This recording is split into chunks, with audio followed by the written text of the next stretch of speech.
There is a certain kind of childhood that feels quiet on the outside and heavy on the inside, where arguments end as soon as one small voice softens its own needs to protect the room from breaking.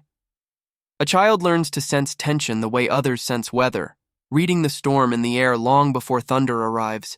They become skilled at noticing the shift in tone, the tightening of a jaw, the way silence grows sharp enough to cut. And before anyone asks, they step in with humor, kindness, apology, or distraction, offering peace like a bandage for wounds that aren't their own. It looks like maturity, like sensitivity, like being well-behaved, but something older lives behind it. Something shaped by fear, by responsibility, by the ache of wanting everyone to stay okay. Stay with this soft memory, even if it is not exactly yours but feels close enough to recognize. Let it echo for a moment, not to blame, but to understand what it cost. There is something worth noticing beneath the quietness, beneath the care, beneath the instinct to soothe.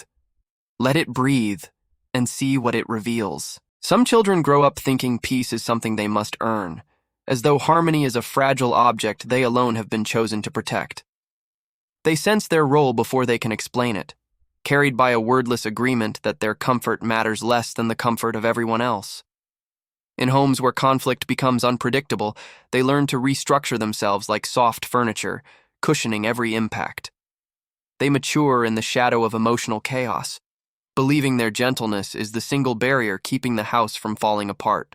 It begins as survival and eventually becomes identity, shaped by thousands of small compromises.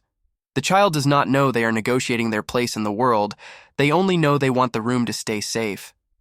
This pattern follows them into adulthood, built into their nervous system like a quiet emergency plan. They sense disappointment before it is spoken and apologize for things they didn't do. They offer understanding even when their own needs are misunderstood, soothing others before recognizing their own discomfort. They become translators of emotions, reading the subtext of every conversation, filling in the silence with empathy that costs them more than anyone knows. People often describe them as emotionally intelligent, perceptive, kind, easy to talk to, and incredibly patient. Few realize that these abilities were not nurtured but demanded, not gifted but learned through necessity. The peacemaker carries a childhood responsibility that lingers like muscle memory. It shows up in small ways, agreeing to plans they don't want, avoiding honest feedback, shrinking opinions to make space for others. They apologize preemptively, offer reassurance without being asked, and fear their truth might be too loud. Even their laughter sometimes feels strategic, a gentle buffer protecting fragile egos or diffusing potential discomfort. In relationships, they become the caretaker, the therapist, the listener, the consistent calm in someone else's storm. Love feels like emotional labor. Connection becomes a job.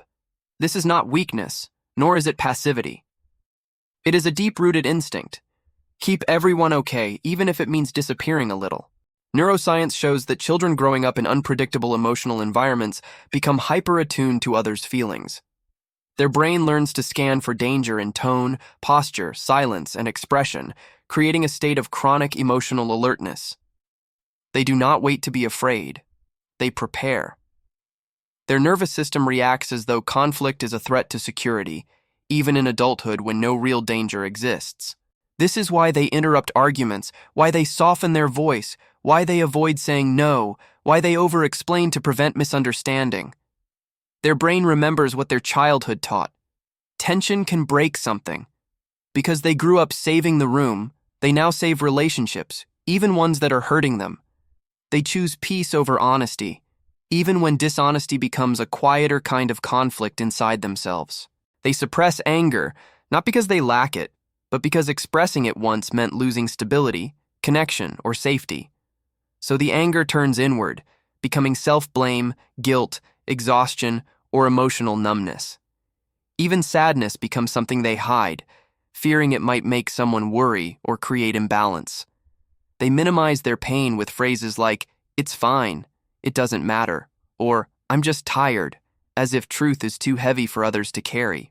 The peacemaker grows up craving emotional neutrality, but neutrality is often mistaken for silence. They learn to deprioritize themselves so thoroughly that their needs feel like inconveniences. The fear is subtle but powerful. If they take up emotional space, someone else will have less of it. And so they offer parts of themselves as compromise, dividing their own emotional resources like they once divided tension among family members. This leads to a strange emptiness, a feeling of being invisible and essential at the same time, needed but not known, appreciated but not understood. The roots of this role are rarely malicious. Many caregivers never realize they are placing unspoken responsibility on their child. Sometimes the conflict is loud, dramatic, filled with arguments, instability, or emotional outbursts. Other times it is quiet, cold, and tense, with suppressed feelings waiting underneath restrained politeness. In both cases, the child learns that emotional harmony is fragile and unpredictable. So they become the soft bridge connecting everyone, pouring empathy into cracks that should have been cared for by adults. Their early life teaches them that love requires management and that comfort must be earned. They become so focused on protecting others that they don't learn how to be protected. Psychologists call this pattern parentification when it becomes extreme, but its quieter versions are harder to see. Not every peacemaker is forced into responsibility they can name. Some take responsibility because no one else seemed able to. In families where emotions are unregulated, the most sensitive member becomes the stabilizer. Sensitivity becomes service. Empathy becomes duty. This makes the child proud at times, even grateful to be trusted with something so important. But they grow up without knowing that care is supposed to be mutual. Eventually, adulthood exposes the imbalance. They enter relationships where they do most of the understanding, most of the forgiving, most of the emotional heavy lifting. They adapt to others' moods so quickly that they forget to notice their own. And when someone asks what they want or how they feel, their mind goes blank, as if the question was written in a language they never learned. They do not know how to want, only how to avoid disrupting what already exists. They mistake agreement for intimacy, sacrifice for commitment, and silence for compatibility. The inner conflict is subtle but relentless. Their outer harmony contradicts their inner unrest. They long for emotional reciprocity, but fear the vulnerability required to receive it. They crave authenticity, but learned that truth can be dangerous, so they filter every thought through a safety check before speaking. Their emotions become whispers, even to themselves, and yet, somewhere inside, they want to be understood the way they have always understood others. They want someone to notice the effort behind their kindness, the fatigue behind their patience, the fear beneath their calm. They want to feel safe enough to say, "I don't like this," without imagining it will unravel everything.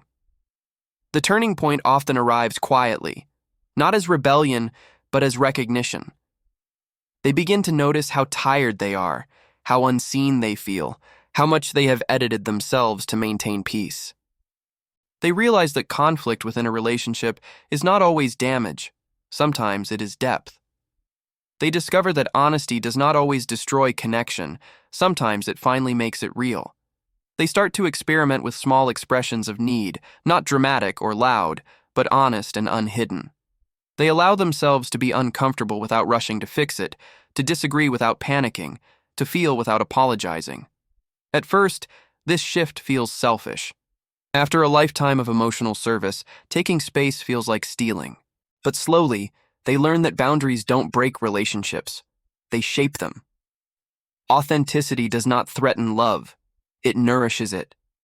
The nervous system begins to recalibrate, understanding that discomfort doesn't always equal danger. The body learns that saying no does not remove safety, that honesty does not make love disappear. Healing for the peacemaker is not about becoming less sensitive or less kind. It is about letting those qualities exist without sacrificing oneself for them. It is about recognizing that peace created through suppression is not peace at all. True harmony allows everyone to have emotions, even the uneasy ones. They learn that they are allowed to be cared for, not just careful. They learn that they can speak without first calculating the emotional cost.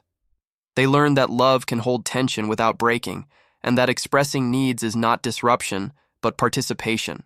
Gradually, they begin to form relationships where emotional labor is shared. They choose people who listen as much as they speak, who notice when they're quiet, who ask questions instead of simply accepting their compliance. They discover the relief of being known, not just appreciated for their patience. They begin to feel presence instead of performance, connection instead of responsibility. Their kindness becomes an offering instead of a shield. Their empathy becomes mutual instead of one-sided. Nothing in them needs to disappear for others to feel safe anymore. The sensitivity that once protected everyone else becomes a source of connection, not sacrifice. The child who learned to prevent storms grows into an adult who can sit through rain without losing themselves. Peace becomes shared rather than carried. This journey doesn't erase the past, but it transforms its role. The skills they once used for survival now become gifts, freely offered, not obligations. Their calmness becomes wisdom, not endurance. Their empathy becomes choice, not duty. And slowly, they feel like they are finally allowed to exist in the world they once worked so hard to soften. The lifelong effect of growing up as the peacemaker is not just the burden they carried, but the strength that emerges when they put it down. They move through life with a unique understanding of others, but now they also learn to understand themselves. They do not lose their sensitivity. It becomes a source of connection rather than compliance. They do not stop caring. They learn to include themselves in their care. The gentleness that once exhausted them becomes a quiet power, grounded in honesty rather than avoidance. And they discover that peace is not something to protect, but something to share. If any part of this story felt familiar, let it rest gently inside you. Not as blame, not as regret, but as recognition. You are allowed to carry your sensitivity differently now. If this touched something quiet in your memory or something heavy in your heart, let it stay with you in a way that feels soft, not urgent. Carry it as a truth, not a task. And let it be a reminder that peace can belong to you too, not just the spaces you protect.